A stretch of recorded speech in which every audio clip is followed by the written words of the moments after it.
Hey guys, today I want to talk about fidget spinners. So we all know what these are by now, right? Fidget spinners, they look like this. They have a little, basically they're like skateboard bearings, and there's one in the middle and three on the outside, and you spin them and you play with it, and supposedly it does something for you. Now, I want to talk about exactly what they are, what they should be used for, what they are used for right now, and everything like that. It's something that's been really popular recently to talk about. I've actually been approached by a lot of different places to talk about it. I did an interview with Real Simple magazine where I talked about, what the point of them are, whether they should be used in schools, whether they should be banned in schools, and everything like that. So first thing to talk about is that fidget toys are not new. This is the new hot fidget toy, but the concept of fidget toys, nothing new. Here's the old school version, stress ball.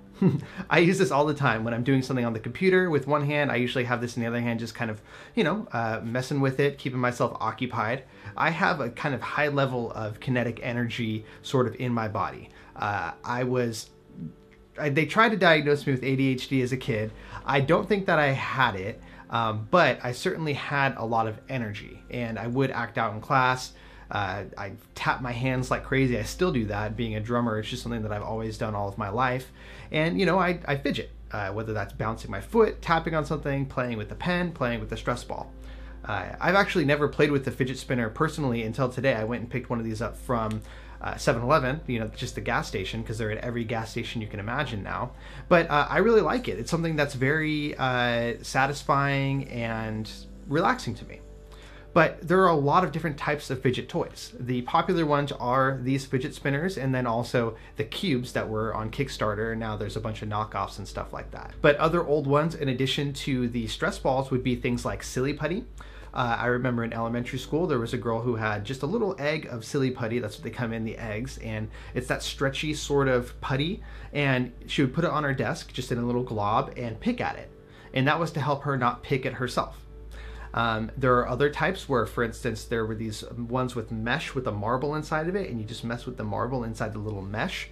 Lots of different types of fidget toys.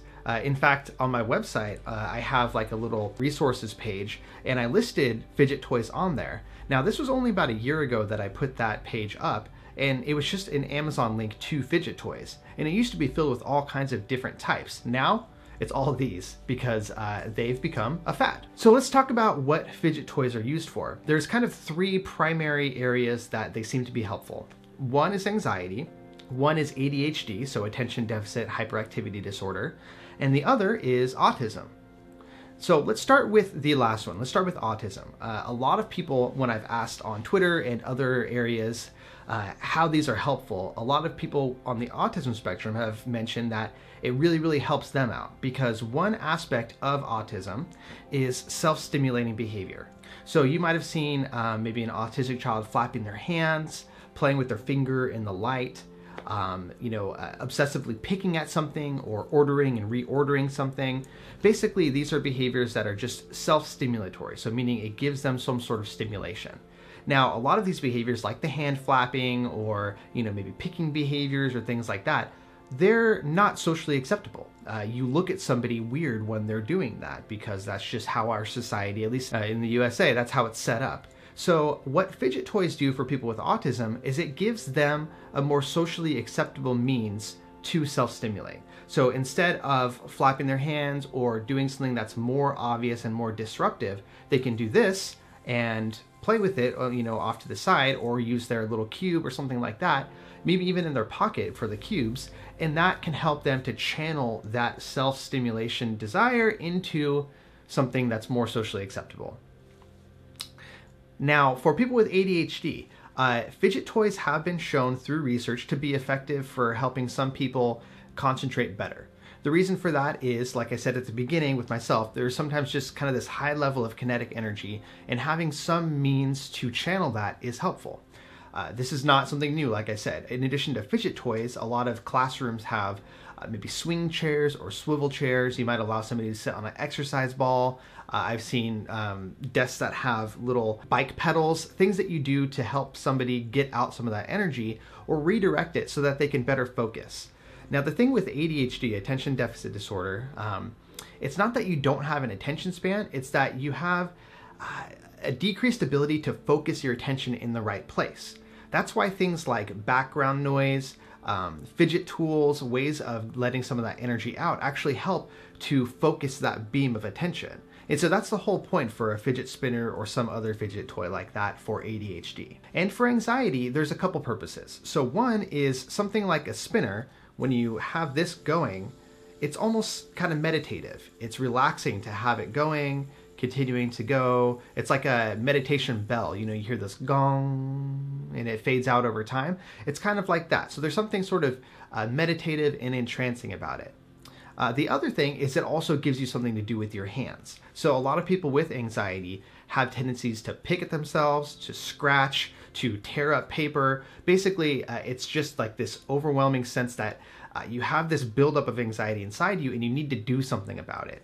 And while this isn't a perfect tool for that, it doesn't actually get rid of the anxiety, it is something to help you cope in the moment. It is something to help you get rid of some of that anxiety, or at least channel it somewhere else that's, again, more socially acceptable. Now, the biggest problem with the fidget spinners is that's not how they're being used right now. They're a fad right now.